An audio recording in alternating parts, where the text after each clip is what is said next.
stuff. All right. So, welcome to Time to Thrive, January 22nd, 2026.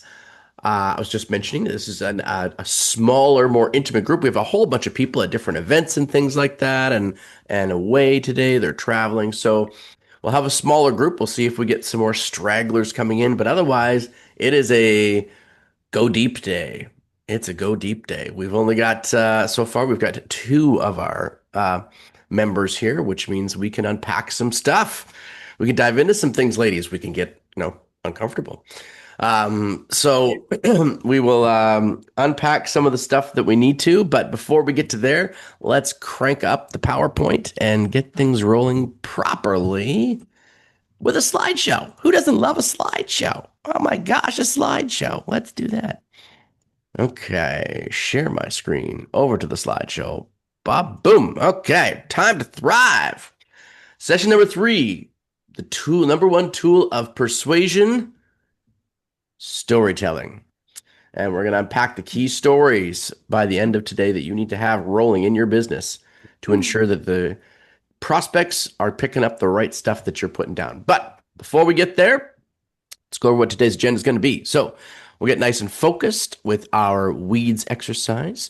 We'll go through your checkpoints and check-ins. We'll do our round table and hot seat coachings. Level up lessons will all be storytelling today, and then we'll wrap things up with any aha or eureka moments. And I encourage you, ladies, today is the perfect day to interrupt me and fire questions. Deal?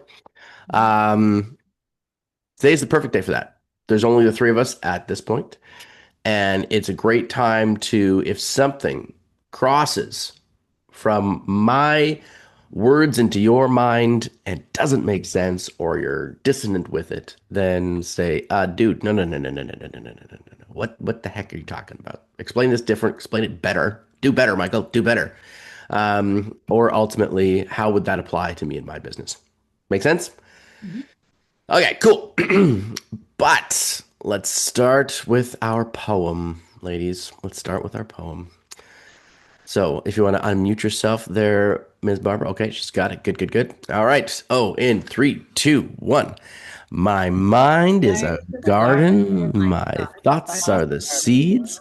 And I can grow flowers or I can grow weeds. Perfect. Weeds. Oh my goodness. You know what? I have a message from Darinka, you guys. And I'm actually going to read it to you because it was the most beautiful thing. She was watching the replay from 2 weeks ago. And understandably so, she was a little bit like, I don't know whether I can do this right now. And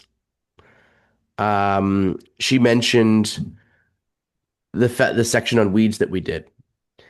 And the idea that we go through this cycle. Remember we were talking about the cycle, the entrepreneurial cycle, where you get really excited about something. Kat was sending this to me. Was that Monday or was it yesterday? I don't remember. I think it was Monday. Oh, the other day. Yesterday I sent you some Was stuff. it yesterday? Okay. And you wrote me back into reality. Yeah. Yeah. But we get really excited about something, right? And then we crest that wave where we realize, holy shit, this is actually going to be really, really hard. And I don't know exactly how I want to do this. Oh my goodness, I'm not going to be able to do it. Oh, look, shiny object thing. Oh, that looks kind of fun. Ooh, that's really, really exciting. That's really, really cool. Oh my God, there's a lot of work to be done with this. I'm not really sure how to. Oh my goodness, I don't know whether I can. Oh, what's that over there? Oh, that's really exciting. Oh my goodness, this sounds really, really fun. We get into this circle.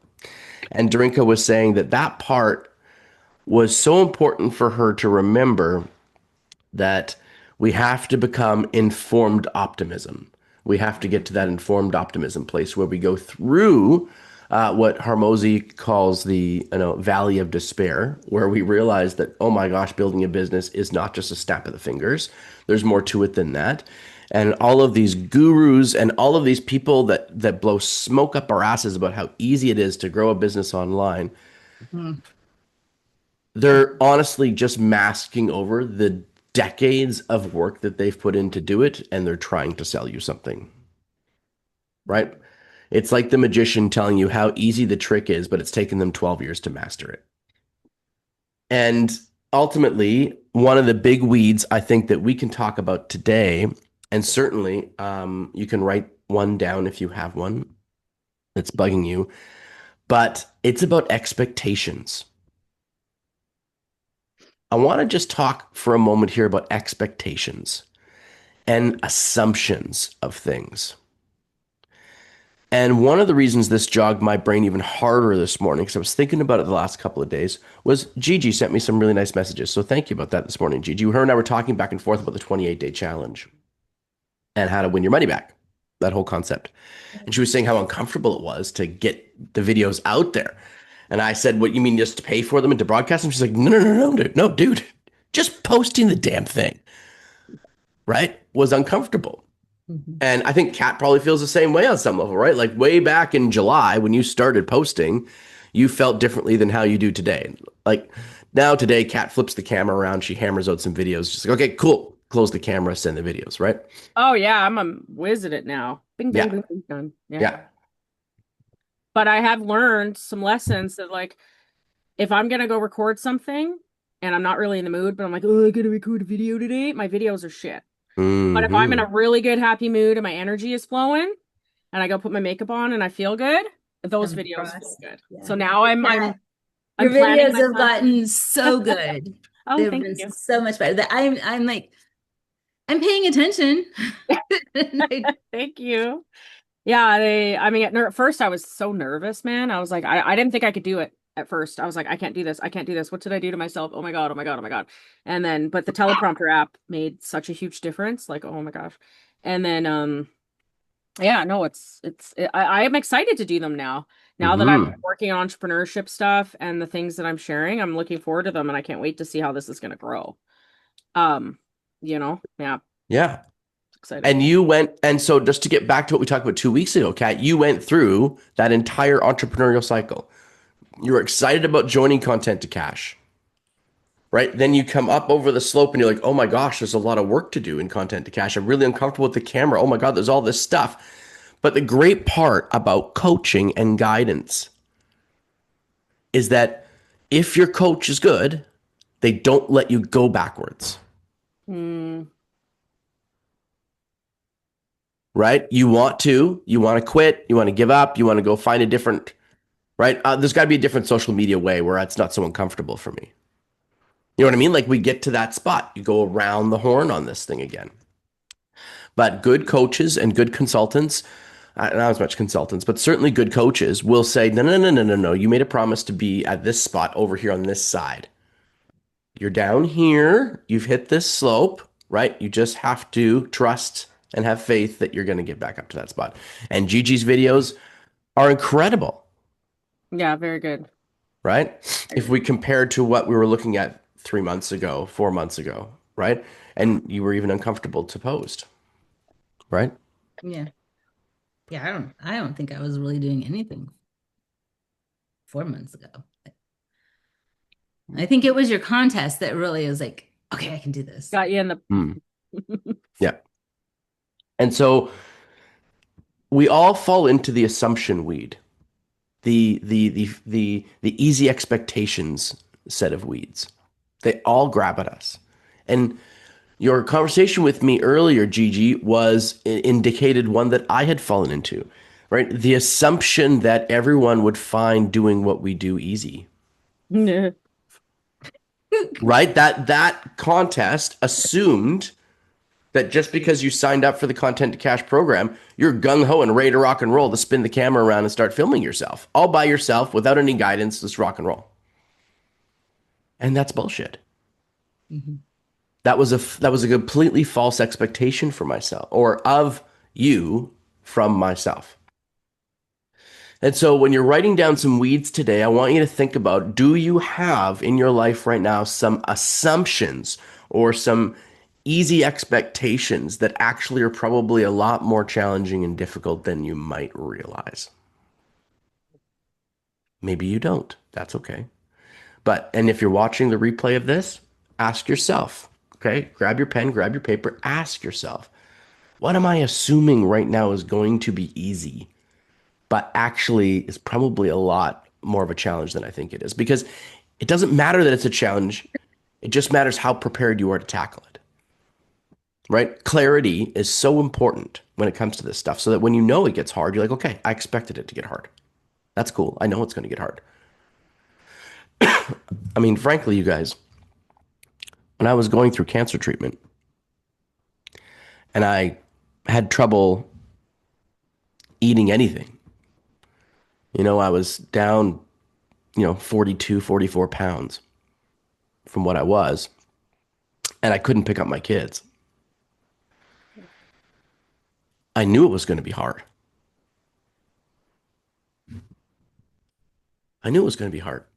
I didn't know what the hard was going to be exactly.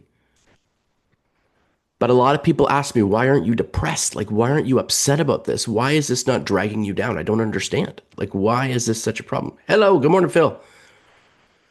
And I said, this was my expectation. Never a moment before when I heard the term, you have cancer, we have to get rid of it, did I think it was going to be fucking easy.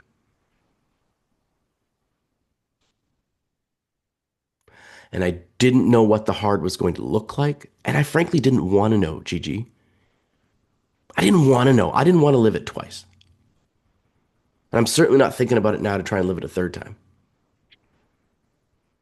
People would say, aren't you nervous about it? Aren't you scared about it? And I'm like, I'm not thinking about it. Why on earth would I mentally go through the process of the treatment before I even go through the treatment? Of what? How does that serve me at all?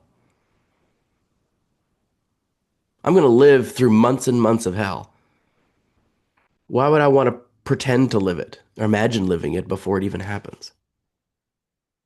And so it's this assumption or expectation demon that can creep up. So, Phil, with our weed conversation today, we're talking about the idea that a lot of people may make false assumptions or they make expectations that something's going to be easy when really there's a lot of challenges in there. And so if you have thought of this or have any of that type of weed in your life at the moment, I encourage you to write it down, right? Put a name to the villain, identify it, get clarity around it.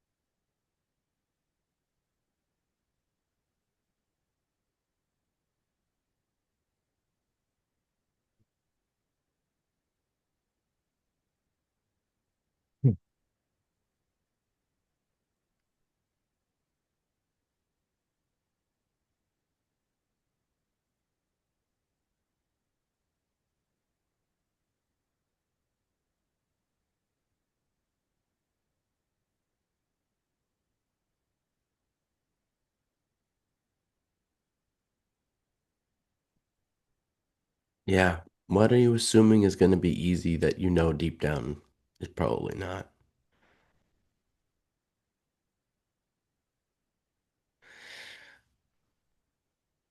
And the thing that gets attached to this is there's a cost to that assumption, right? There's a cost to that assumption because I don't think it's easy to lie to ourselves. So deep down, I think we know a lot of truths. At least that's how I feel. And I can lie to myself about an expectation of something being easy or an assumption about it being easy. And that lie actually costs me something, right? Costs me clarity of intention, costs me clarity of time.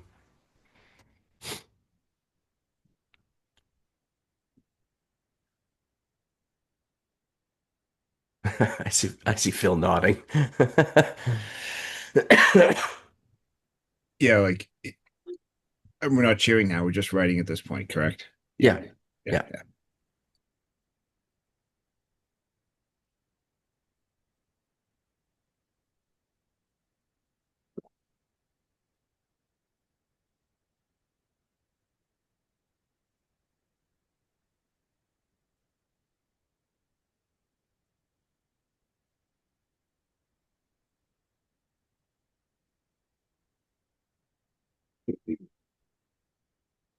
Okay, I'll give another 30 seconds or so here.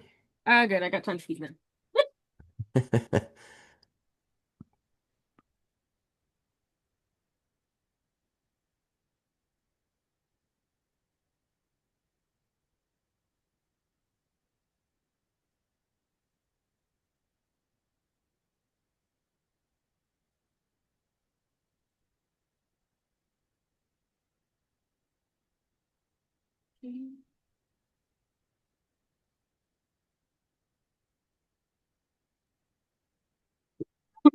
Pardon me.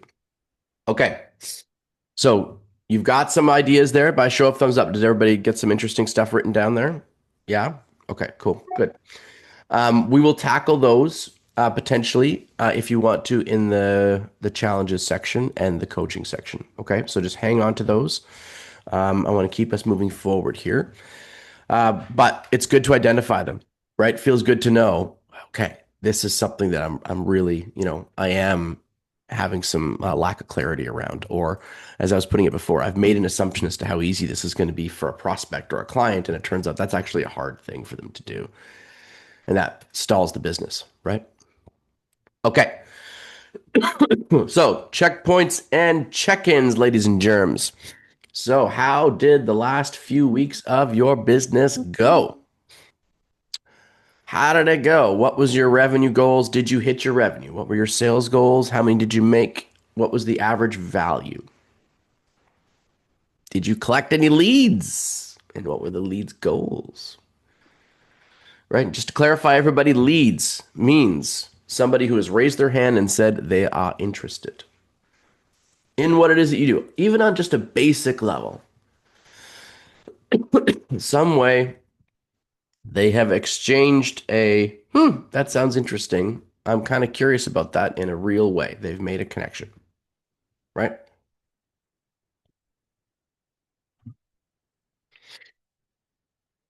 So, how did those things go for you?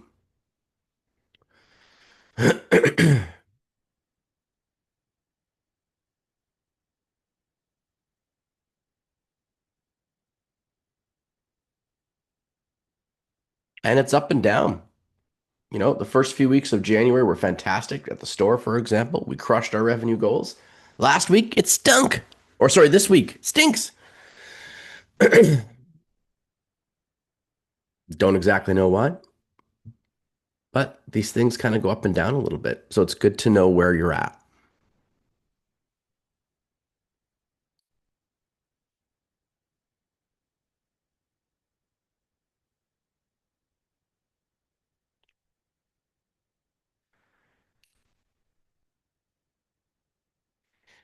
And Gigi, in this particular case, if you're not tracking, for instance, Facebook KPIs, I'd just be scratching this and putting down TikTok KPIs if I were you. Right? What was your reach? What was your level of engagement on TikTok? How many new TikTok followers did you get? Because that seems to be a really hot platform for you. So remember, this is a personal business report for you. So personalize it for sure. Oh, pardon me. Mm. All right. Does anybody need a little more time with this document? We're writing down the numbers here. I'll give you guys another 60 seconds or so. Oh, in fact, I'm gonna go grab a little bit of water alongside my coffee. Hang on, guys. Right.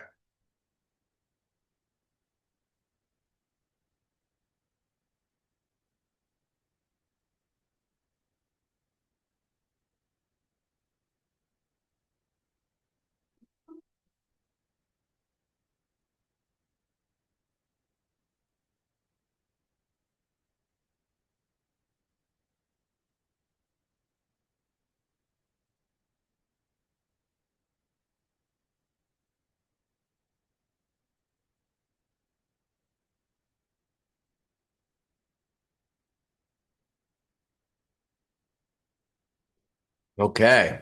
So, real quick, everybody, by show of thumbs up, anybody able to hit their revenue goal for the last 2 weeks? Revenue goal for the last 2 weeks by show of thumbs up. Anybody? Anybody?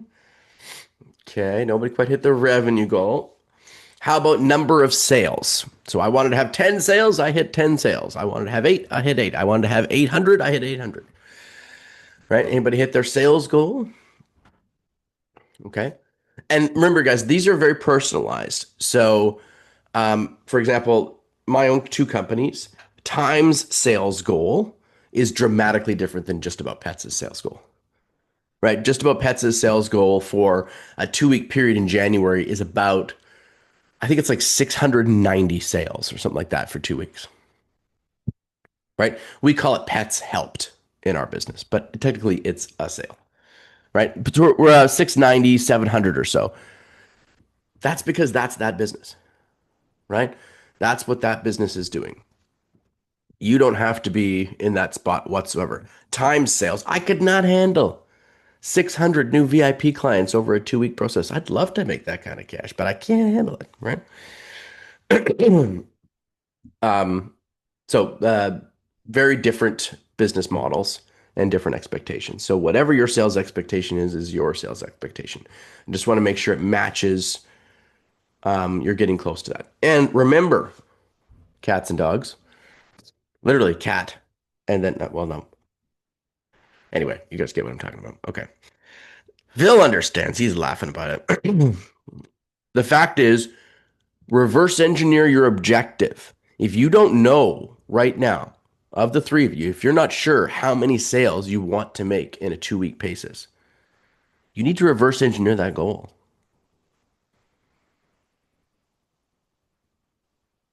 Right? Let's get back to the weeds conversation we're just having. If you think it's going to be easy, or you're making assumptions about just making sales because you're present, business doesn't work that way.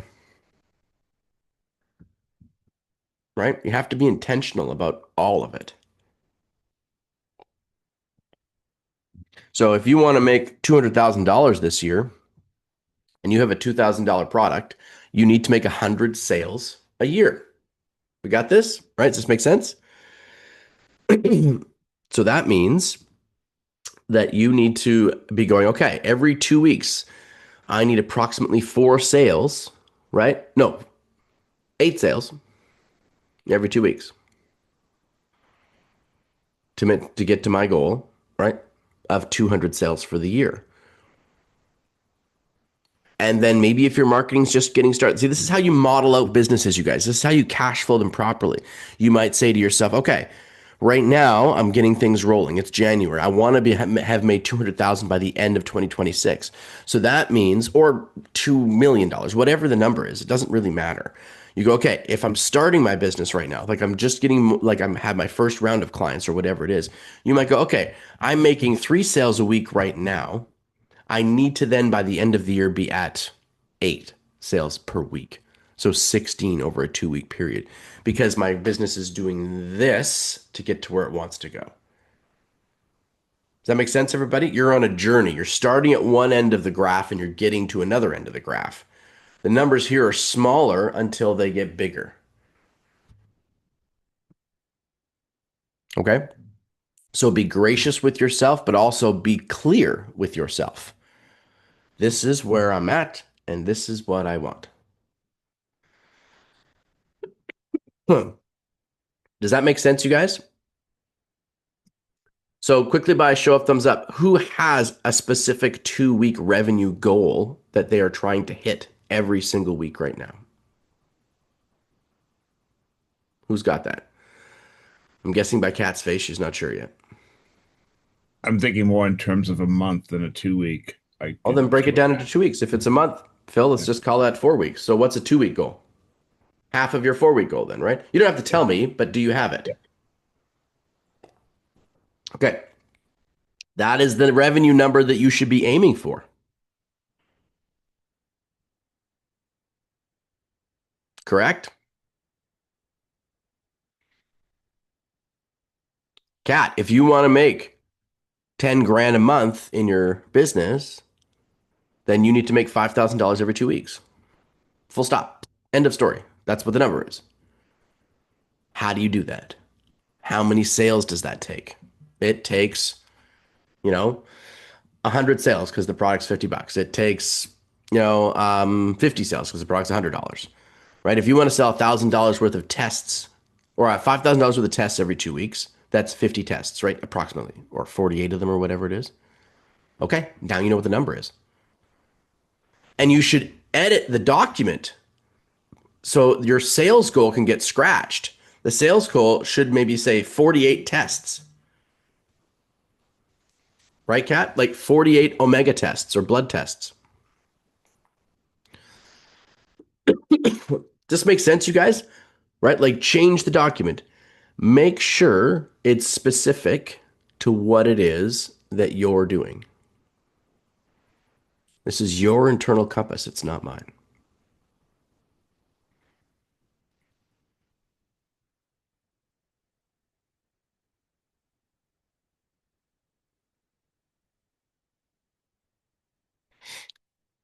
Business is partly the art of numbers, my friends. Money is math. Math is money.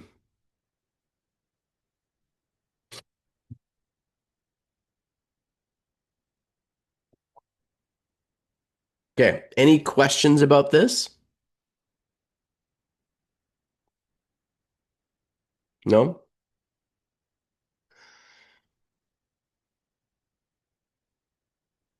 For ultimate clarity purposes, Phil, Gigi, Kat, and anyone watching the replay, do you have a goal for each of these categories? Revenue, sales, leads.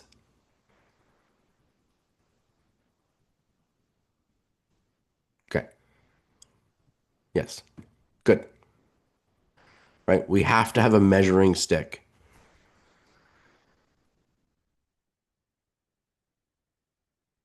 Remember, progress is perfection. So you want to be able to look back a month from now, 2 months from now, look back on January, go, okay, my business was here. I was getting 6 leads every 2 weeks. I was getting 50 leads every 2 weeks. I needed to get to 80. Now I'm at 82 3 months later. You want to be able to see your progression. You want to be able to see where that's going. Go, okay, I assumed 50 leads was going to be enough to make this many sales. That's not the way it's working out. So where's the gap for me? Is it in my leads to sales ratio? Are my lead quality crappy? Like what's going on here? You know what I mean? You have to know the numbers to be able to actually manage your business properly. For example, at Just About Pets, we were gathering new clients, right? Probably about, I would say anywhere from, 8 to 10 new clients a week. So I'll just say it's 9 new clients a week. And I was wondering why over the last 12 months our business has been a little revenue stagnant. And so I started to backtrack and do some research on what was happening with these new clients. And we don't have an effective new client to regular client tracking system. In other words, how many of these new clients stuck? How many showed up the second, the third, the fourth, and then we became a regular spot for them after that? How many of those clients actually stuck? I didn't have a tracking system for that. I'm a 20-year business veteran and I still didn't have a tracking system for that. I never stopped working on the business. And so now my team and I are working out a tracking system, this big Google spreadsheet about new client tracking so that I know, okay, we're attracting 9 new clients a week, but we're only keeping 3, or we're only keeping 2, or we're only keeping 5. We don't know the number yet, but we need to track it. Does this make sense, you guys? And so then I can say to myself, okay, well, we're getting, 420 odd new clients a year. Why are we only keeping 80 of them? What's the problem here? What's the gap? Or we're keeping 350 of them. So why isn't the business growing? Are we losing clients somewhere else? But until I know those numbers, I can't make an accurate decision on even which part of the business to drill in on and fix. Does this make sense, you guys? I just want to make sure this makes sense. Yeah? Phil says, oh, yeah. Okay. Right. I know it's numbers. I know setting goals and accountability can be scary, but you need these things in your business or else you don't know what's working and what's not. You're going to do it by feel and by vibe, and you cannot trust your emotions in these particular situations because one customer can sway everything. One bad comment can sway everything versus 25 happy people that just don't say anything. Like me throwing out that idea of changing the name of content to cash. And how many people reacted going, I like the name. Why would you do that? Because I've had a few people say that they don't like it. But what's a few people who really aren't even my customers mean to me versus, you know, the dozens and dozens of content to cash clients that I actually do have? So you need to know the information. You need to actually measure it. All right, cool. Let's move on to wins. So let's open up your microphones, you guys. Write down what is a big win over the last 2 weeks for your business and you. What's a big win for your business and you over the last few weeks? What's been a big win?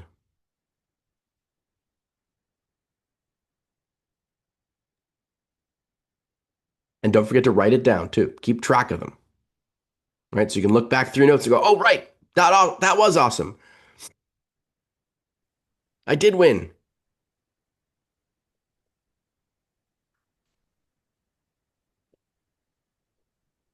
My Dragon Cup cat. That's sexy. I like Mhm. it. Okay, make sure you write down your win.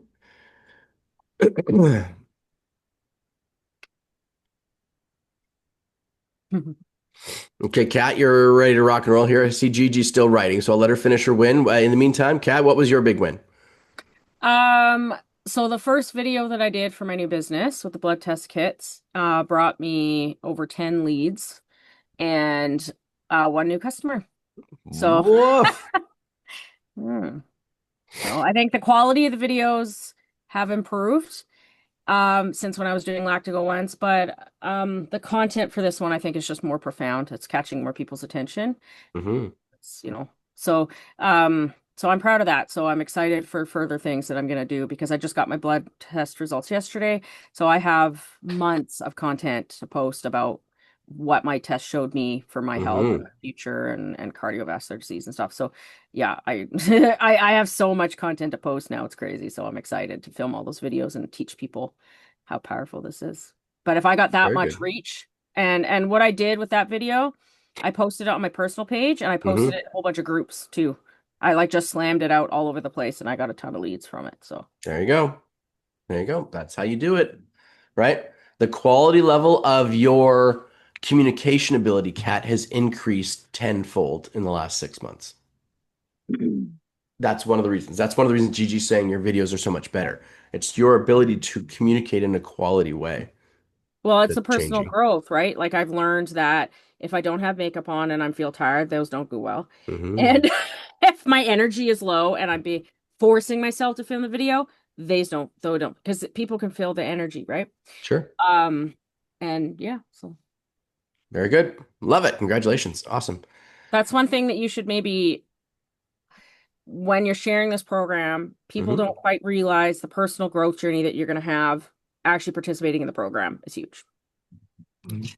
Why is this such a massive theme in January? This is hitting me over the Right? head No, over and but over and that's over what I again. wrote down. That's what I wrote down, Kat. Like for my the Oh. expectation, just getting into coaching alone, you have to deal with your own shit first, right? And then you can help other people with theirs. But the same thing with even doing this is like that was my expectation that I thought it would be easy, but I realized I had to deal with a whole bunch of stuff before I could Mm. know, do this authentically. Hmm. And so if there's anything that I hope that people get is that this is authentic. This is Hmm. I love it that the videos are authentically us because the amount of AI out there, oh my God, it's like, ugh. Remember what I told you guys? I told you guys what was that, 6 weeks, 2 months ago? I was like, one of the reasons that we are doing here is so powerful is because people's news feeds are going to be saturated with gurus pitching AI bullshit and Mhm. people buying it and making AI avatars and blah blah blah. Why? Because it's fast money.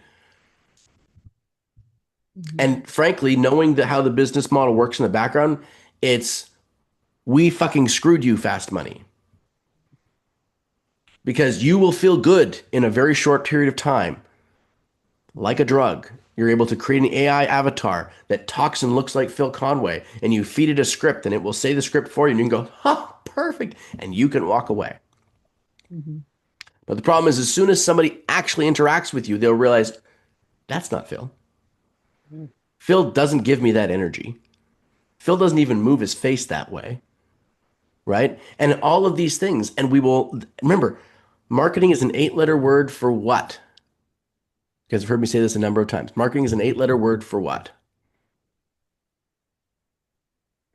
Nobody? Mm. Branding, authenticity, First word of the title. trust. Thank you. Love that. But you said it was Marketing an eight-letter word. That's not eight marketing is an letters. eight-letter word for trust. Oh, I see what you're saying. I I'm went to the sitting here book. counting on my fingers Marketing the is words eight word letters. What the hell's your problem, Bridgman? I But the fact is right like that, it is going to hurt so many brands to do it this way. They'll be able to pump out so much crappy content. They'll think that they're doing their jobs. And a whole bunch of people that are selling this crap are going to be giggling their way all the way to the bank because they know that the information business is dying. In fact, it's already dead. The coaching business, great. Consulting business, solid. Although it's even waning, right?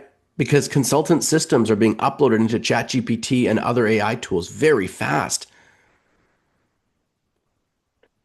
right? Like I could take every book that Alex Hormozy has ever read, you guys. I could scan it for what, $50, $60? Upload each scan into ChatGPT. Say, read all of this. Now I've got Alex Hormozy's frameworks in a ChatGPT agent that can just do all of that consulting work for me. People are already doing this. They're already selling it to me. Some guy wanted to sell me a whole bunch of stuff from Alex Hormozy for $100. You know what I did? I bought it. Why? Because $100 saves me tens of hundreds of hours, and I have ChatGPT agents that are designed to talk like Alex Hormozy talks and give me all of his frameworks. So even consulting is going out the window the way it used to. You have to change it. It's got to be in part coaching and future casting, way more than it is just regular consulting like it used to be. Right? So the info product people, like even the guys like Dean Graziosi, they've made a ton of money, so they're not scared, but their business model, the way it operated, isn't going to work anymore because the information itself has no value. Right? Within 12 months, people are going to use ChatGPT like it's their best buddy. They're just going to go there. And it's not going to be, 50, 60 million people like it is right now. It's going to be a billion people using it. And that will dramatically change this landscape. And so all these AI tools that are replacing human beings, it's going to flash so badly in people's faces from it. I'm going to get off my soapbox. Obviously, I care about this. All right. You guys get what I'm saying. Yes. It's A powerful garbage. conversation, though, and it is how do we really just have more integrity and show who we are? And that's the difference, the branding that we offer that isn't going to be given by technology, but technology is one of our best friends. It is Mhm. a partner. Yeah. And yeah, I think people get that quick dopamine hit, and then they're all going to say, "Well, they just left me hanging, and nothing was further, and they didn't serve me because AI isn't going to call you up and follow up and how you doing?" They don't care. So the coaching the ones who are actively Yeah. engaged are going to notice the difference. Yep, for sure. Yeah. Sure. It's a very set of powerful tools, you guys, but ultimately it is, as Kat put it, it's you. It's your authenticity. And as Gigi put it, the authenticity of who you guys are that's going to make a big difference. I love it. Okay. Phil, how about yourself? What's a win for the last couple of weeks? Yeah, there's been a couple of wins is attracting people into a weekly conversation into our group. You've come to a group and then I've been sharing replays with some people who couldn't make it at that specific hour. And then attracting three possible coaching prospects Nice. to have a conversation with. And, you know, I'm mindset of serving them and seeing where it lands for them. Because I've always passed I don't want to get onto the other side of the opposite of wins yet, but this I'm focusing right now on the wins. On the There's wins. other things that are going on, so we're Okay. focused on wins at this moment. Keep it Perfect. there. And you rocked it on the mastermind on the other day, Phil. So Thank well you, done, thank buddy. you. Well done. You did as well. Appreciate it.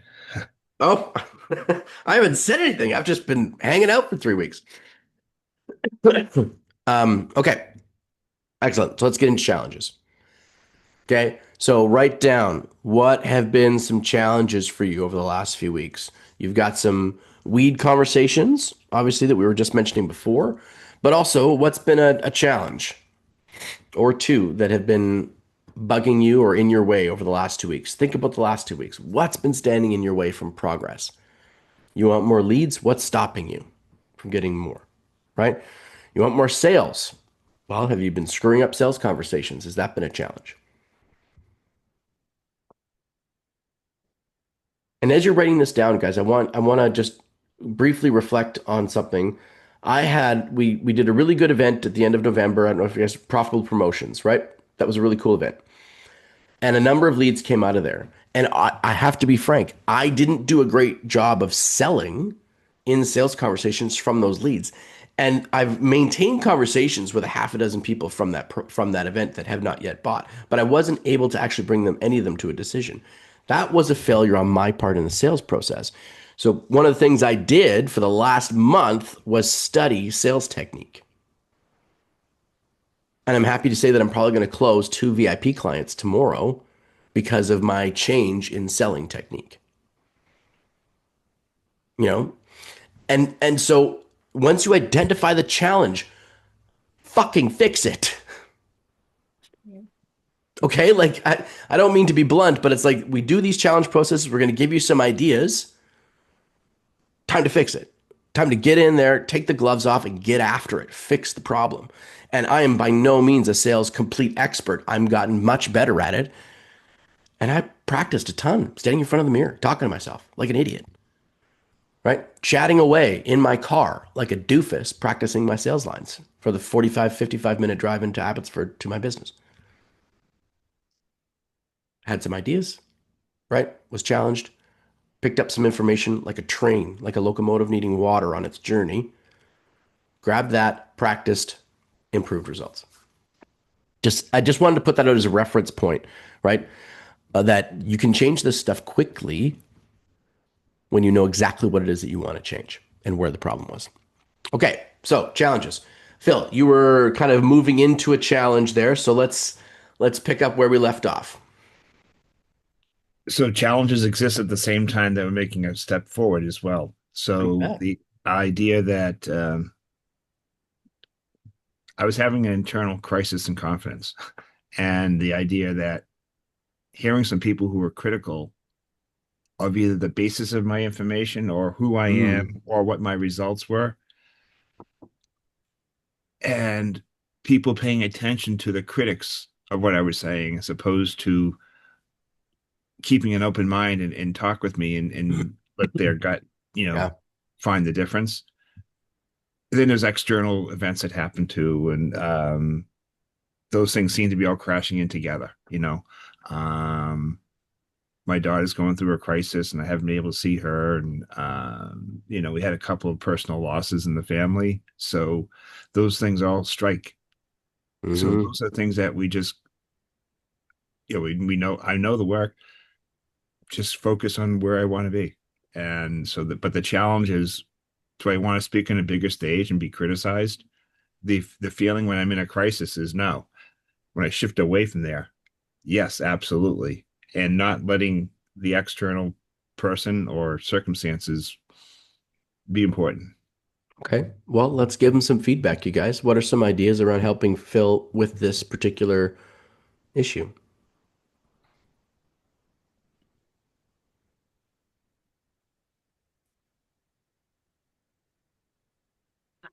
I would say, Phil, your tribe is going to find you when the more authentic that you are and stay with you know, stay with that. Mm, And one of the best things that came from a few weeks ago was when Michael was telling Kat about, you're not doing it for anybody else. You're doing this for the people that need it. That's what matters. Nobody else matters. Mm-hmm. mm. Yeah, thank you. Yeah. And for example, Phil, if Kat had stopped, right, if she'd listened to some of the criticism about, oh, you're just being salesy, oh, you're just being this, or oh, you're just being that, she might not have posted the video that gathered 10 leads that could all have their lives dramatically changed because of what she's going to show them about themselves.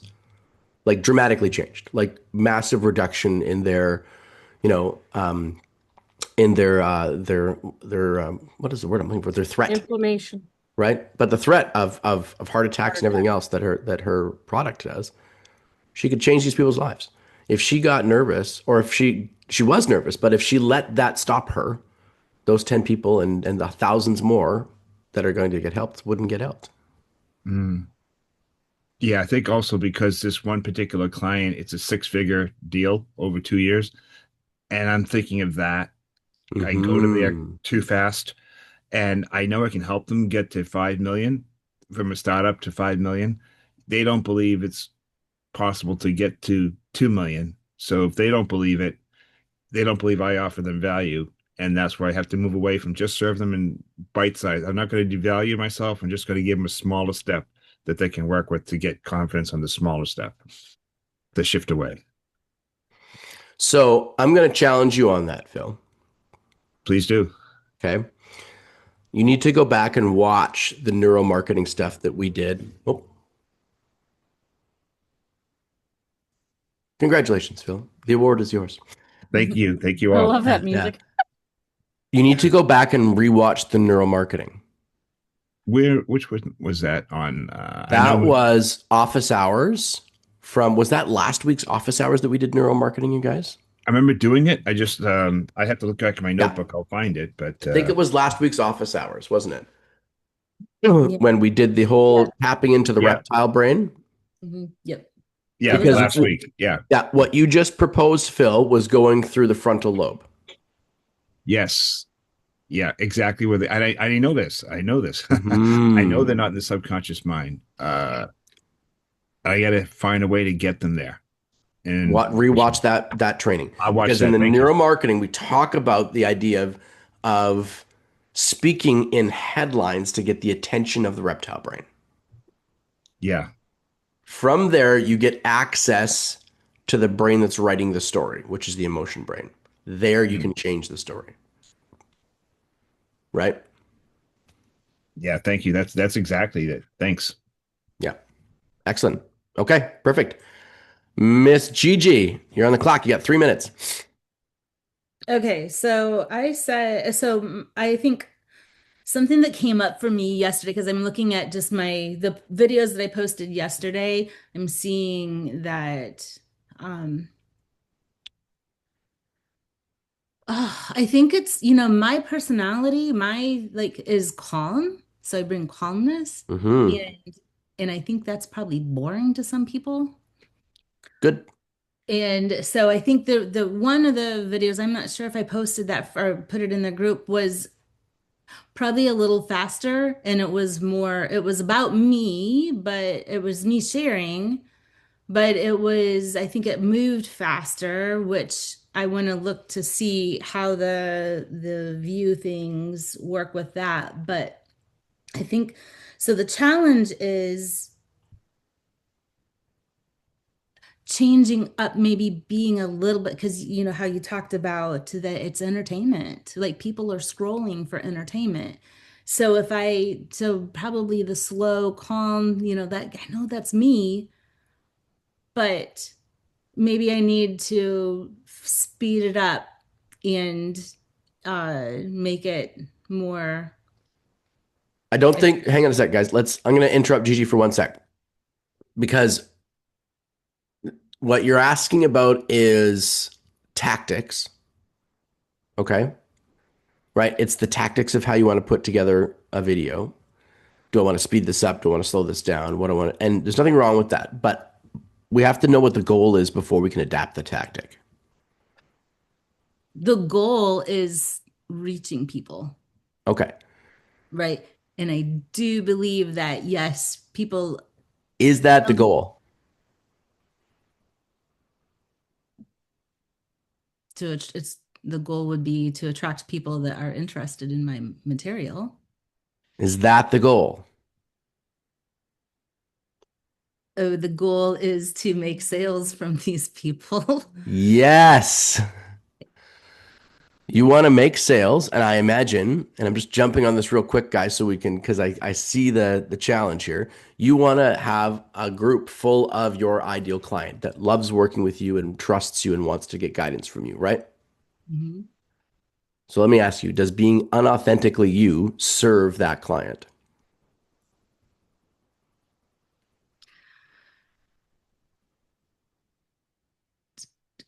I don't know that it's not being authentically me, because I think that even in the video that I did that was faster, it was just more interactive. Like when I went back and looked at it, I was like, okay, that was pretty cool.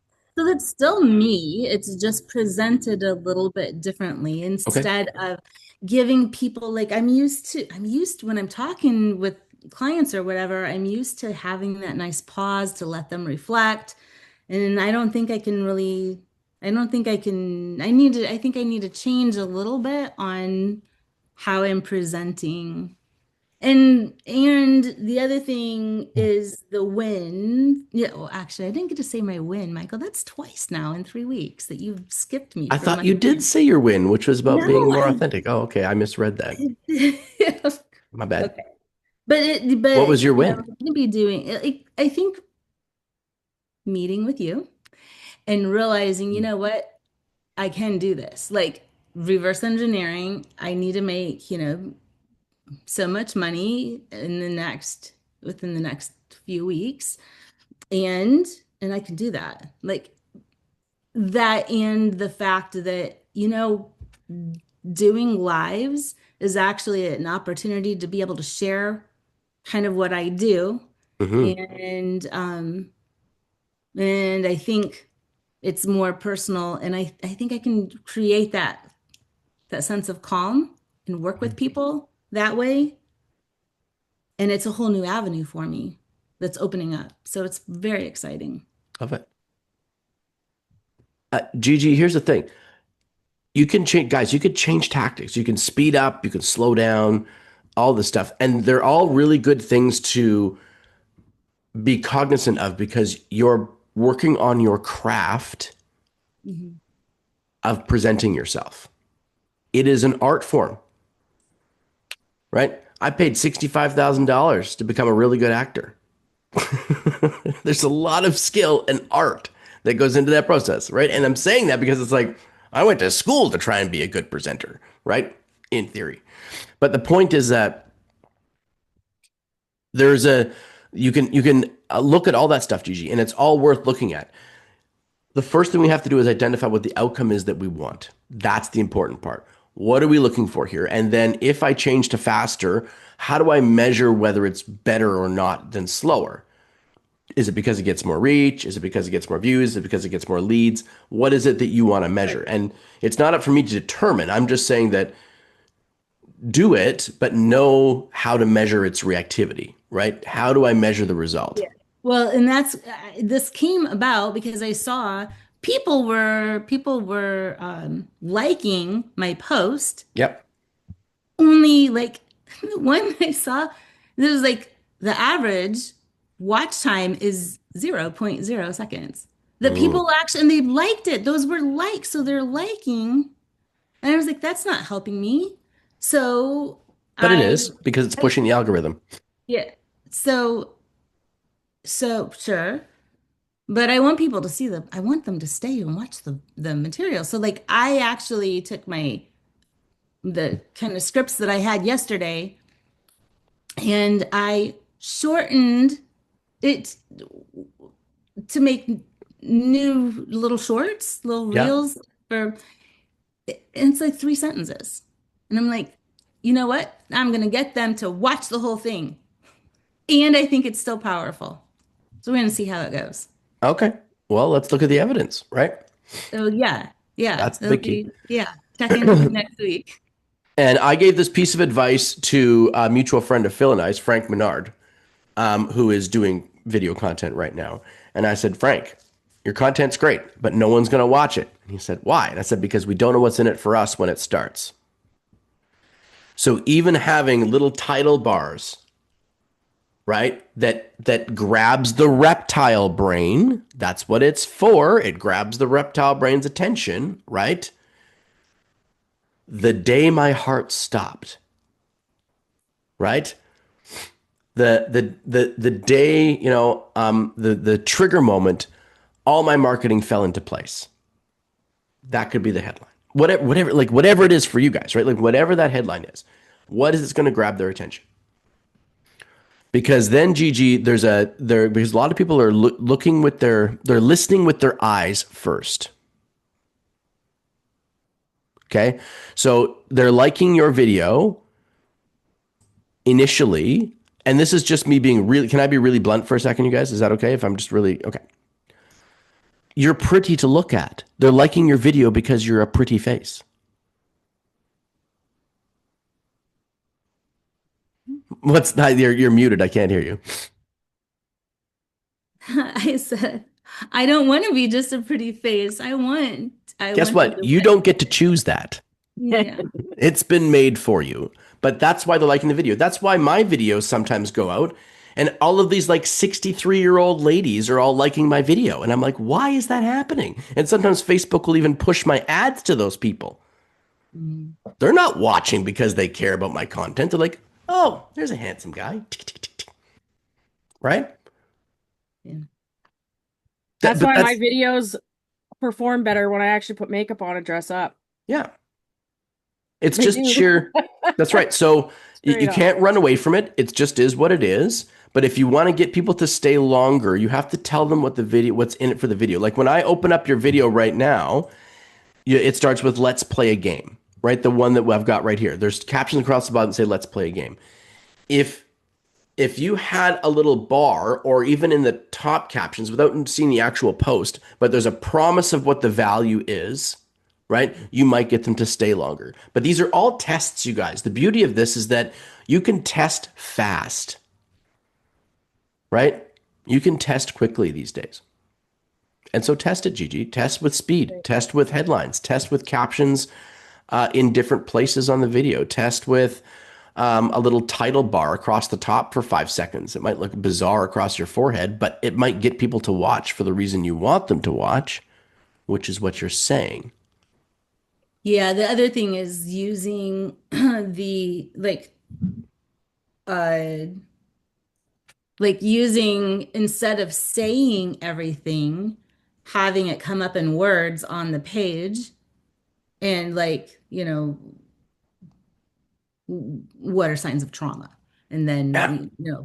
and have that up there so that But if you people had a are headline kind across of the reading top, it. right? 3 signs of trauma, right? And if that was in it like white writing on a little black bar that came across the top of the title video, so that the thumbnail when they're scrolling is your face and then it says 3 signs of trauma, people are going to want to watch because they want to know if they have one of those 3 signs. Mhm. But if you start off with going, you know, let's talk about trauma and what it means to people. You have really good stuff you want to talk about, but you started in such a way that I'm like, I don't want to talk about trauma. I don't want to talk about trauma at all, even Mm. Yeah. though I'm really suffering. Yeah. See what I Yeah. mean? Like the headline is different. We've got to get the reptile brain to stick around long enough to access the emotional brain. Then we can change the logic.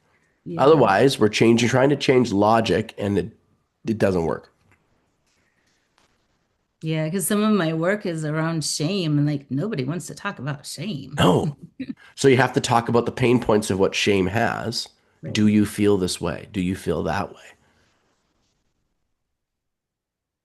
Cool. Good stuff, Gigi.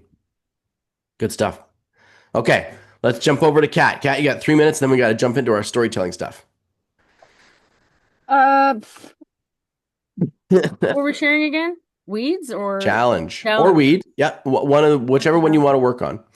Well, one that came up to me in the last 2 weeks was my husband put his foot down and said, "I'm getting neglected. You work too much." So, I had to put in some boundaries on when I can't work. And what I've been challenged about is like the whole time management thing. How I'm gonna work around doing all the things that I need to do, follow-ups with Focus electrical, management, not time management. focus management. But making that a number one priority because my home life is should be the most important, not the secondary. And in the last few years, I kind of put my home life on the back burner, I'll be honest. Mm. So, Well, you got one heck of a good, GG therapist in this room right now, so maybe she could GG, any suggestions? Well, my first thought when you said that, Cat, was like, how awesome is that that he was able to verbalize that to you? Like, that's a big Mm. deal. mhm. There's been a lot of communication. And so we decided we're going to have a date night once a month instead of once a year. Mhm. And Nice. which is Feel what that we've been pain. doing for the last 7 years. And that Sundays I will not work on any business no matter what is happening. And I also conceded to go to church with him, and I've been not my thing, but he wanted to go, so now we're going, and that's making him happy. Um, and I just have to be strict with myself about sticking with these boundaries and just I guess, yeah, that was my challenge. It's just I've always been a go-getter. Michael knows I see something and I jump in head first. I don't dip my toes in the water. I'm like a race car on a racetrack, just go full steam ahead, and everything else gets bulldozed out of the way. And unfortunately, with my last two companies, well, all three of my companies, my poor family has just been kind of like, I was doing coaching calls till 9:30 at night, 4 nights a week, and it just Okay. became. Well, and so this is case in point, Kat. You want some suggestions here. We understand the problem. So now it's time to just let us help you. Yeah, I'll shut up. I get it.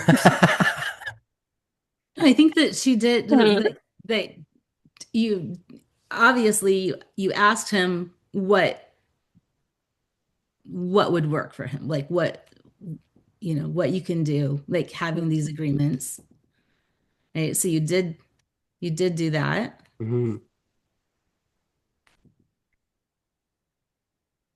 And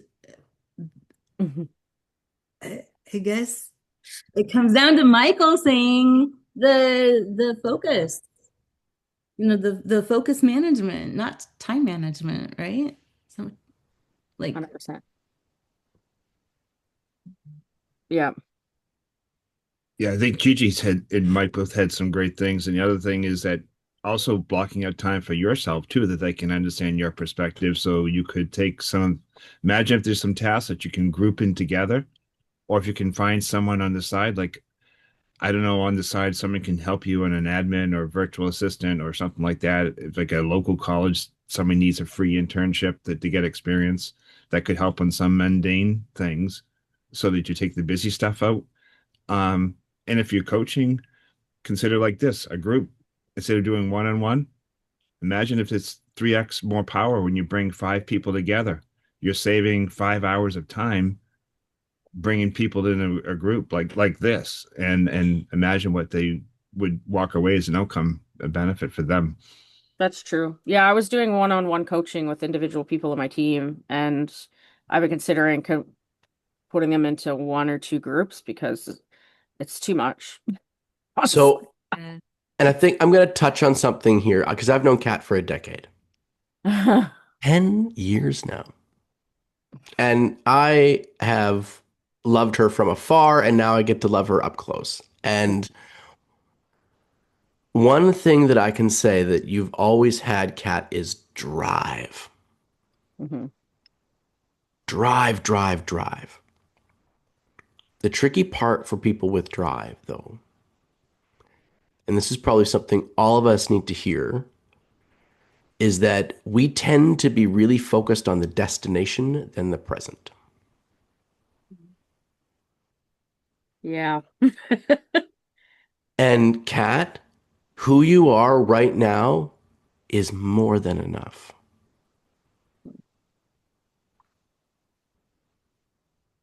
You don't need to get anywhere. You've built a brilliant company. You have an awesome set of kids, Mhm. and you've got a really, really cool husband.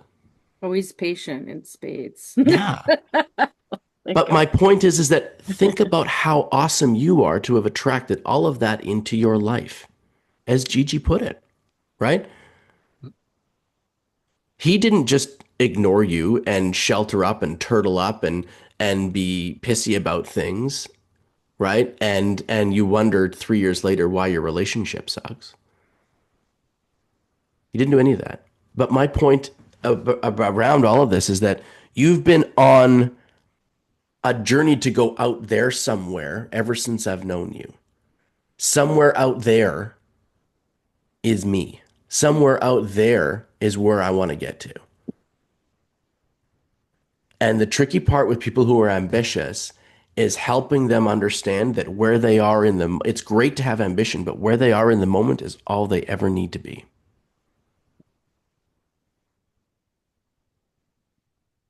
That's fair. You've got it all.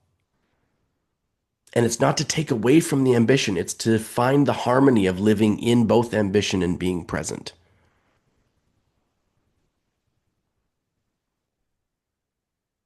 Yeah, I like the harmony better than the balance. It's good. Yeah.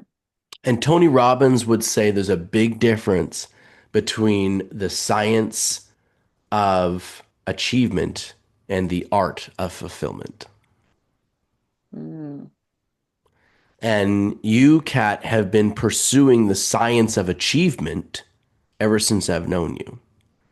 But what your husband's asking you to do is practice the art of fulfillment.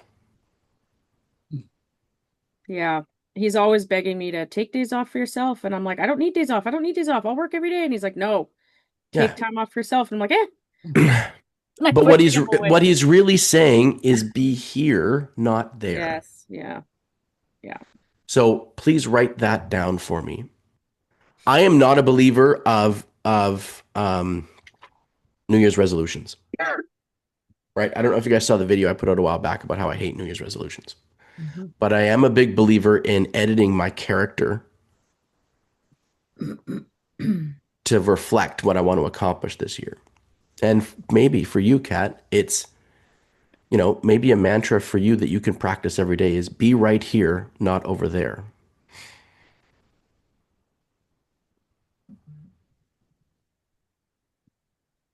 Yeah.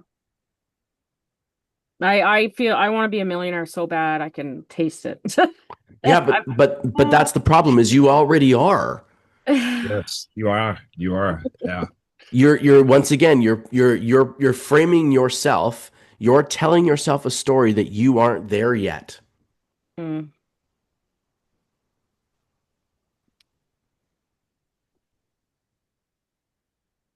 We've all done enough personal development to know that that's not true.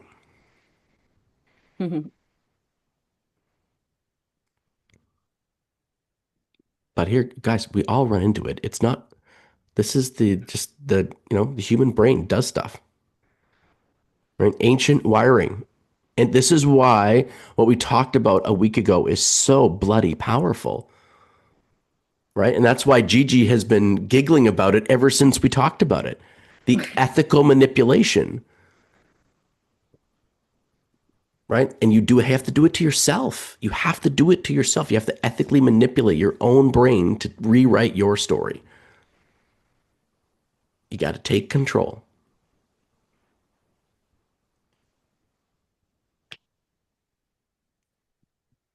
Love it. But none of it. So, and here's the other thing. So, one of my mantras, you guys, for this year, between the four of us, and I guess a whole bunch more people who are going to watch the replay, is earn it, don't learn it. That's one of my 2026 mantras, right? Earn it, don't learn it. And a lot of mine this year are very binary. Okay. It's like, do this, stop doing that, because that hasn't served me. This is my next tactic or strategy. And what I mean by earn it, don't learn it is don't take this lesson, Kat, and have it be on your piece of paper. And this afternoon, don't practice. And tomorrow morning, don't practice. Get into practicing it. The whole point of earn it, don't learn it is like, it doesn't matter what I've written down here unless I'm actually using it, unless I'm actually applying it every day, multiple times, over and over again, 53 times in that particular freaking hour if I have to, right?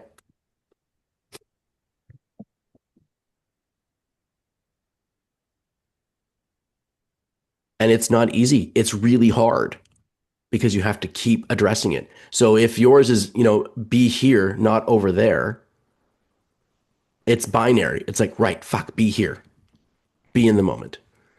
And or however you want to write that. That's just something that came off the top of my head.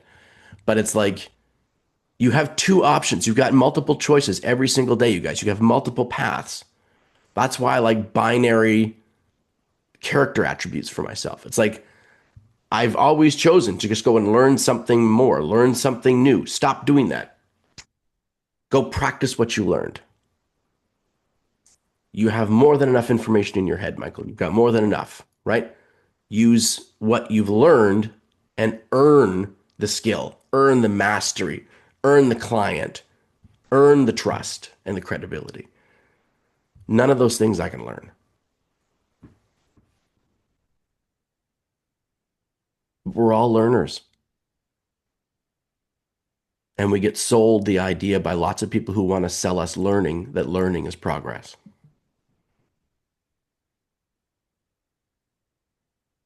And that's the story we've written. At some point, somebody in personal development opened up an access portal in the back of your mind and said, learn this, and it's progress. And it's not that they were wrong, but it's that became the story. Learning is progress.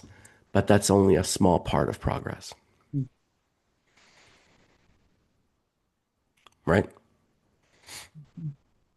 Does this make sense, Kat?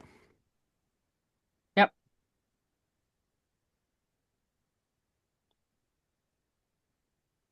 Thank you. Okay. Yeah.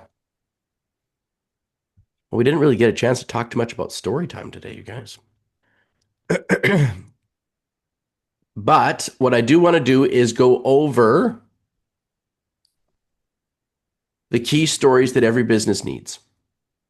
Okay. We want to touch on these real quick because they are stories that you need to write. Don't have AI do it. This needs to be you. Okay. Now, you've got handouts for all this stuff, you guys. Okay. You've seen all this before. Phil probably hasn't. This is his first time through this, but you ladies have seen this before. A lot of people watching the replay have seen this before. Persuasion starts with story. We've been talking about this over and over and over again, right? It starts there. This is how you change people's minds. You change the story that's going on in their head. And there are 6 crucial stories that businesses have to have zeroed in order for people to trust them. I'm going to say that again. Okay? You have to have these 6 stories locked in order for people to trust you. And guys, full frontal here. This is not me talking about this. This is some of the best marketing geniuses on the planet talking about this. Dan Kennedy is one of the best marketers ever born. Okay?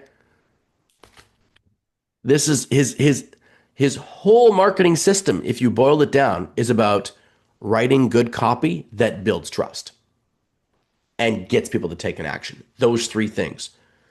Great writing, build trust, make offers. That's marketing. Right there. Done. And the guy's written about like 30 books just reframing those same three concepts.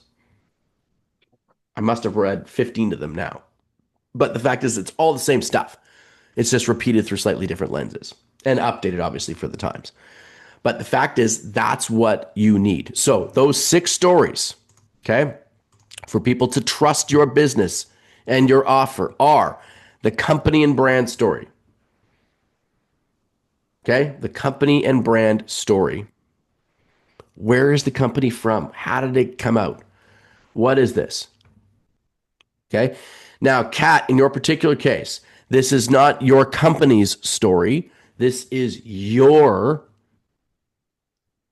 interest in the company's story, your relation to it, right?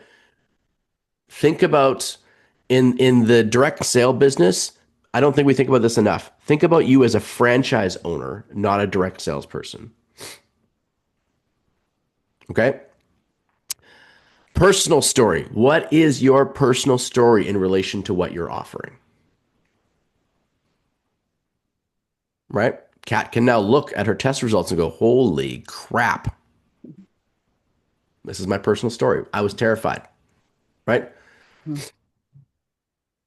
What is the product story? Where did it come from? Why does it exist?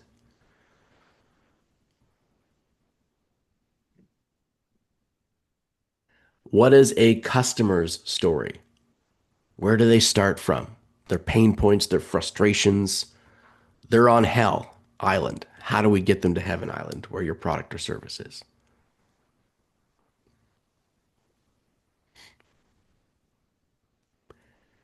If you have employees, the employees' stories, right? It's much easier to pass the baton of responsibility over to somebody in your dog walking and dog care business, Kat, if their story and why they love dogs is a part of that baton passing. And then finally, case studies. Client was here, now they're there.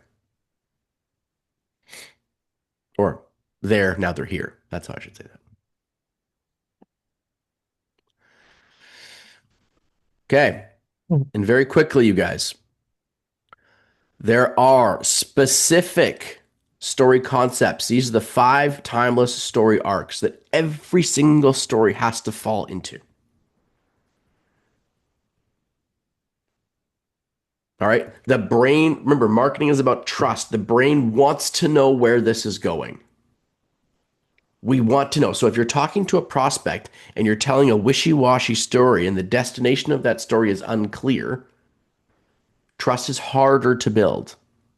You guys ever have one of those situations where somebody starts telling you a story and you're not sure why they're telling the story? You have some of these people, like I've got some buddies that just start telling stories. And I'm like, I don't know where this is going or why I should be listening. Right? We all know these people. So if they use the right story arc, I know where the destination is. So if it's a conquer the monster story, it could be something like, I have been haunted by my lack of focus in Kat's case, right? Let's just use that as an example. I've been haunted by my lack of focus for the last 15 years, and this is how I stopped it. That's a conquer the monster story. I've defined the monster. It's been haunting me. This is how I stopped it. Now I know, see how I know what the story's about now? I don't know what the story is going to entail, but I know where the destination is. Does this make sense, you guys? And it immediately builds more trust in the listener in the audience because like, ooh, cool. How did she kill this monster? How did she slay the beast? A rags to riches. Let's use the focus thing one more time, right? You can say something like, I had the biggest struggle getting focused. My time was all over the place. I could never control it until I did this one specific thing. I had no focus. By the end, I have lots of focus. Rags to riches. You have less of something, you have way more of something. Does this make sense? The quest, right? Same, we'll use the same problem once again. I always wanted to be able to focus my energy and be really productive, and I couldn't do it until I put this one thing in place. I was on a quest. I wanted to achieve something. You see how it automatically builds more trust. You automatically know where the story is going to go. Voyage and return. Once again, it's like, man, I was really struggling with my focus. I finally went to this retreat and they taught me this one single thing at the retreat that completely changed my ability to focus. Let me tell you about it. I was over here. I went somewhere else. I'm coming back to tell you about it. And finally, rebirth story, right? This is the one where it's like, man, I was always struggling with my time management.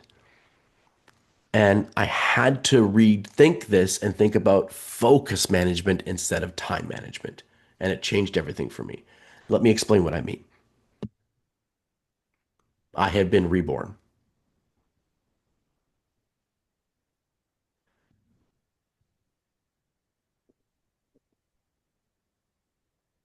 Five story arcs. Every freaking story you ever hear that works falls into one of these five categories. Every single one. Longer stories will use multiple categories. They'll have one overarching theme. Like you watch we'll just use like James Bond movie as an example. It might be a conquering the monster story, like the whole thing from tip to tail. But there's multiple different things that go into there. He might lose all his buddies or all his gear. Then he's got to get it back. Well, that's a rags to riches micro story within the larger conquering the monster story, right? But understanding how these pieces fit together and then taking your six different key stories, applying. So what is Phil's product story? What is Phil's brand story? What are these things? Okay, this is what it is. Then you take that concept, Phil, and you go, okay, how do I make this a voyage and return story? How do I make this right? How do I make my brand story? Or how do I make my personal story a voyage and return? Or how do I make my personal story a quest? I am on a quest to accomplish X. And I've developed a program to help me get there and to help. And you are my client or whatever, are a part of that journey, whatever, right? It's all a part of that concept. And so you have your six stories, and then you're applying the five story arcs to them. Yes, Kat. Does the script writer thingy do a lot of these different ones already? Is it No, programmed? it does Oh, not. Now, the reason, okay, I tried to do that, but the reason what was happening was, to be really honest with you, I could not, after about 4 months of working it, get the writing to be any good. Hmm. Yeah. It just couldn't. Now, that was about 6 months ago when I finally gave up on that. So these AI tools improve so fast, who knows? But it just kept going. I was on a quest too. I was really struggling with it. Was using the same language over and over again. I couldn't get it to adapt no matter how many times I tried. So I just kind of gave up on that and used a different framework, right? It was giving us much better results with the action script applied through the four A's. okay. Yeah.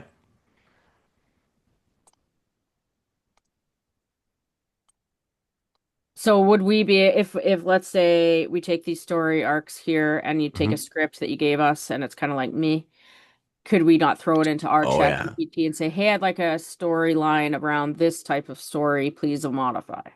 You could do that. I don't think it even needs you to do that with chat. I honestly think you could go in and probably change one or two sentences and And just it would tweak it.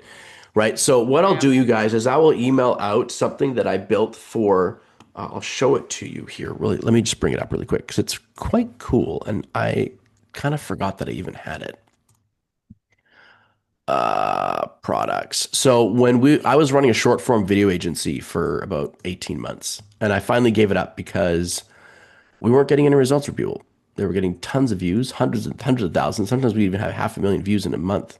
But short form video watchers on like YouTube Shorts and TikToks and things many years ago, they weren't really converting into clients. So, long story short, though, is this the story recipe guide? Nope, that's not what I'm looking for. What I did was I came up with, yeah, here it is. Okay. I'm going to send this over to you guys because I think it'll actually be pretty cool. I think you'll like it. So I came up with trigger lines, Kat, for how to start these stories and what they're about. So in a quest story, right, you're inspiring your audience to take action towards something, reveal how they can escape from a challenging situation, blah, blah, blah, blah. But really, this is about opening lines. I was looking for, if you're seeking, do you feel trapped? I used to be stuck. If you've been searching for and I was hunting for. These are basically 6 opening lines that frame the story as a quest. And that's all you really need. Right? If Kat says, I was hunting for clarity on my heart health, we understand she was on a quest for clarity on her heart health, right? Like that's all it needs is the opening line. As soon as the opening line is framed, you understand the point of the story, and now the story can have function and structure. That make sense, you guys? Rags to riches is the same. I was stuck, right? I felt alone. Do you feel confused?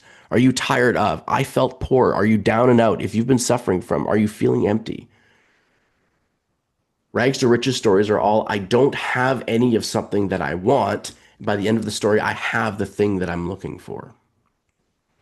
Harry Potter, the first book is a rags to riches story. He's all by himself. He has no friends. He has no purpose. And by the end, he has friends, he has magic, and he has power, and he has purpose. Right? The first Harry Potter book is a rags to riches story. Full stop. That's what it is. This makes sense, you guys? Slay the dragon. Have you ever felt I was struggling with, I had to defeat? Do you need to? Are you haunted by? Has this always stood in your way? Identifying the dragon, identifying the monster. Voyage and return. I was driven to when I went on this journey. Mentors can show you things I wish I'd knew before when I was doing the work or learning or I discovered.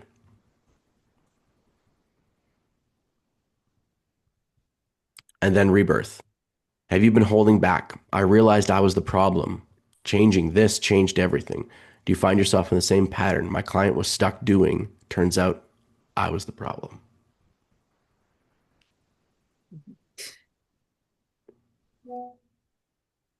So when we start the story part of the action script, because remember, you guys, the action script is perfectly designed to access the primal brain. As I said, I intuitively did this. I didn't knowingly do it.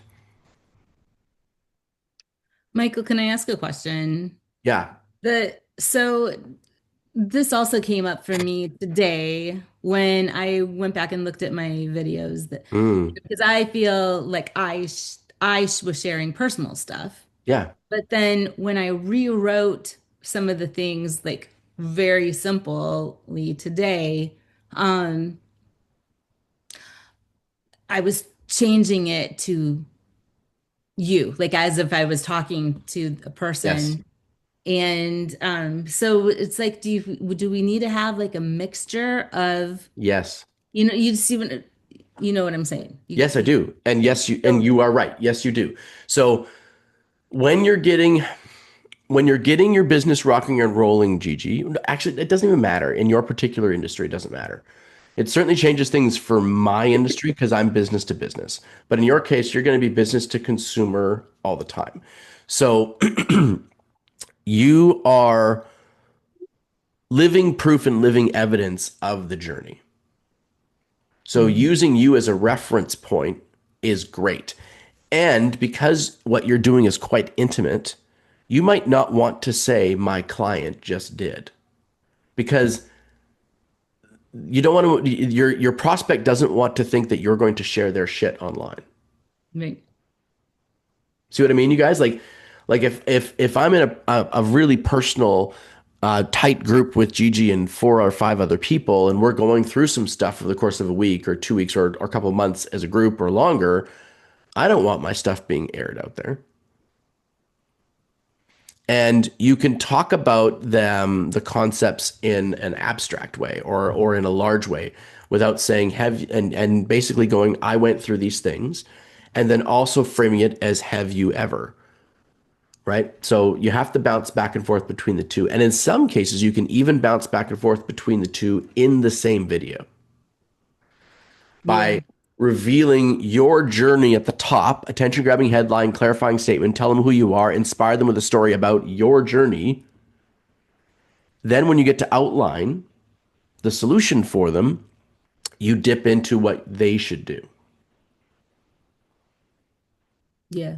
I think I've kind of You're doing it naturally. dressed like, yeah, I think Yeah, that I did. I do, and I'm thinking that maybe the things where I'm like putting it out to them to try to grab their attention and it's about them because it's like what's in it for them, right? you bet. Maybe those need to be shorter and then have a little bit longer ones that are at least in the video, like in I love how my you're getting page. so tactical about this, Gigi.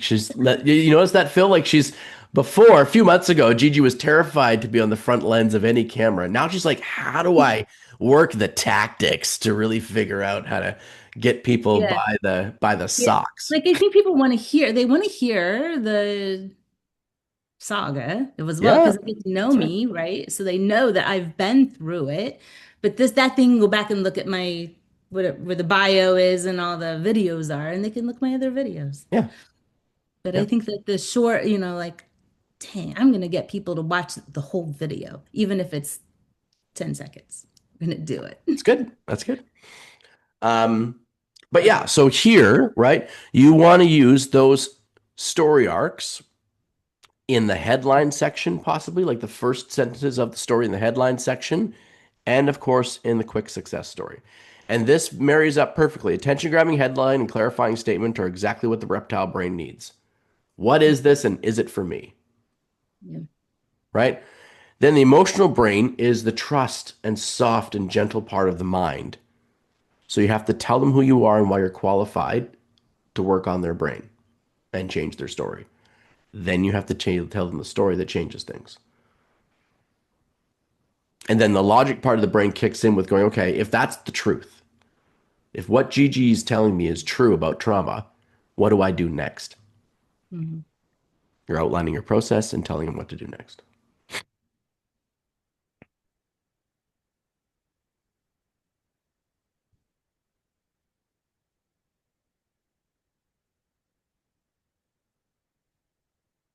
Okay, so I will put the story arc triggers, those first line things into the community as well. I'll attach it to this particular replay tonight, so you've got those. But were they helpful? I hope that helps. Mhm. Yeah, thank you so much. Yeah. Okay. Cool. Went a little bit over time, you guys, but that's not abnormal for us as we dive into deep things. Great. Thank you for playing full out. Way to play full out today, you guys. Good job. Well done. Well done. So give each other a round of applause. Woo, round of applause. And let's just quickly wrap things up in the next 3 minutes here by hearing from you guys. So, what was something that popped out from today's Time to Thrive for you? A nice, intimate group here today.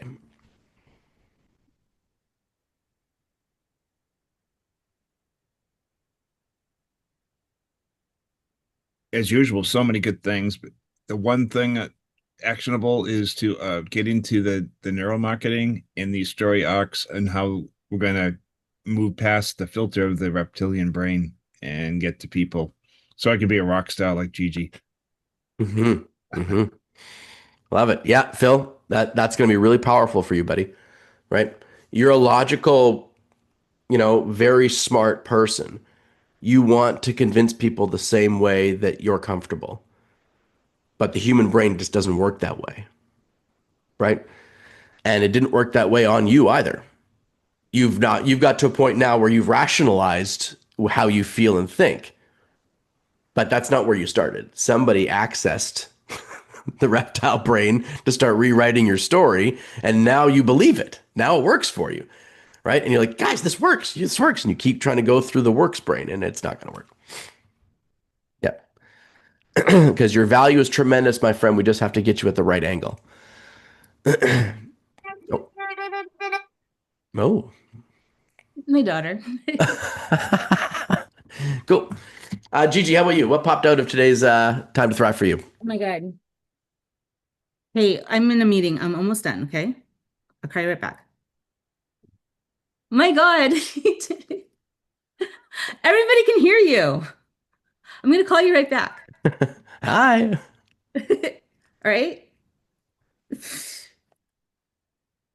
Okay, so I would say, you know what, Michael, this is great because I think I've been with you and twice we've gone over these stories.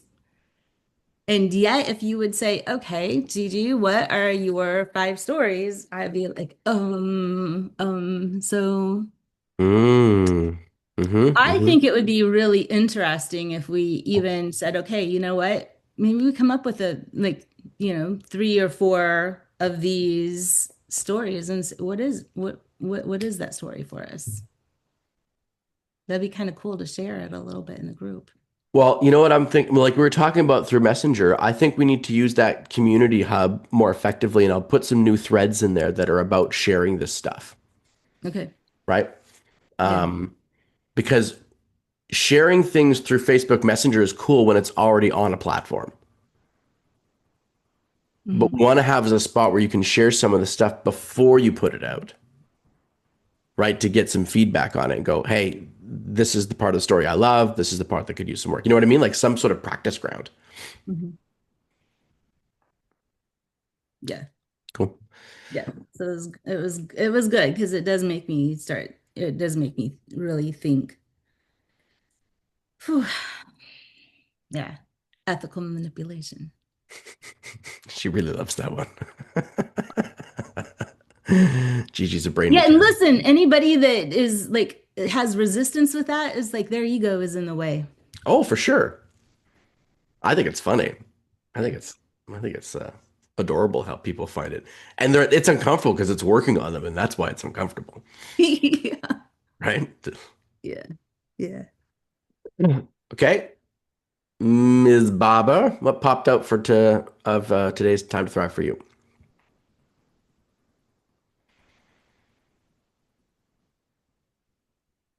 You're muted there, Kat. I'm sure what you were saying I was mean, very just profound. rambling on. Yeah, yeah. Definitely, I guess I think with the attention grabbing headlines for the storylines because some of mine haven't performed better because I didn't do that. I just started talking and I don't get to the point until 2 minutes in and everyone's dropped off. Mm-hmm. Mm-hmm. Um, so yeah. Yep. Yep. Good. Attention grabbing headlines. Critical. Well, yeah, Critical. and I think I've been a little too reliant on the script thingy. Just like, oh yeah, whatever it puts out, it's gonna be great. But I really need to work more on, okay, we gotta make sure that I have that component. Yeah. The AI script writing tools are a great way to get a first draft ready to rock, right? But it's And not that's your, often the yeah. hardest thing to do is to get a first draft. So it'll do 80% of the work, but you've got to go in and do the last 15-20% to polish it. It's just necessary. Every script that it gives me, I'm like, I need to tweak that sentence or I need to do this a little bit. Make this sound more like me. Right. Yeah, I have found that it's not even close. Mm. For me, Yeah. it, Yeah. like I think it is solidifying ideas maybe for me as Yeah. far Yeah. as Yeah. like putting things together, but it's not me at all. And so I don't know. That's just what I've realized lately. Yeah. The fact is that it is really good at helping fill this with something to work with, Mhm. right? It's like, okay, working from a blank page is the scariest part. So give me something to work with. Oh, that's a cool idea. Now I can massage that idea, right? Mhm. It's really good at that. No, and but sometimes it can be a rabbit hole for us. Oh, for sure. Yeah, don't, no matter what happens in ChatGPT, you guys rarely follow the questions that it's asking you. Unless it's a specifically qualified agent that's been built that is working with a specific framework and parameters. Most of the time, ChatGPT is just going to ask questions that reinforce what it already thinks that you want to hear. Mhm. Yeah, I've been asking, what am I missing? Yeah. And I also ask it, I was just like, hey, I ask you questions all the time. Why don't you ask me questions? Mm, That was pretty great. yeah. I And did and come up with say some to it, stuff. Gigi, be brutally honest with me. Yeah, Like if you say be brutally honest, it'll start giving you some better stuff for sure. yeah. Yeah. Okay, cool. Well, thank you so much, you guys. Once again, today was an echo of something that's been going around in January for me. I've heard about it from multiple people that they bought into buying they're purchasing the content to cash program, but that actually turns out to be something that's secondary to getting the guidance, the coaching, the camaraderie, and the community. So, thank you for reminding me of that. So awesome stuff. Buy the tools, come for the crew. Okay, awesome, guys. We'll have a fantastic, fantastic week. Post your videos in the chat, and I will see you all over the course of the next week or so. All right. Thank you, Michael. Okay, Gigi. Bye. Yeah. you Bye bet, now. Thanks, y'all. Ciao for now. Michael. Great. I'll see you later. Yeah, Okay, bye. bye.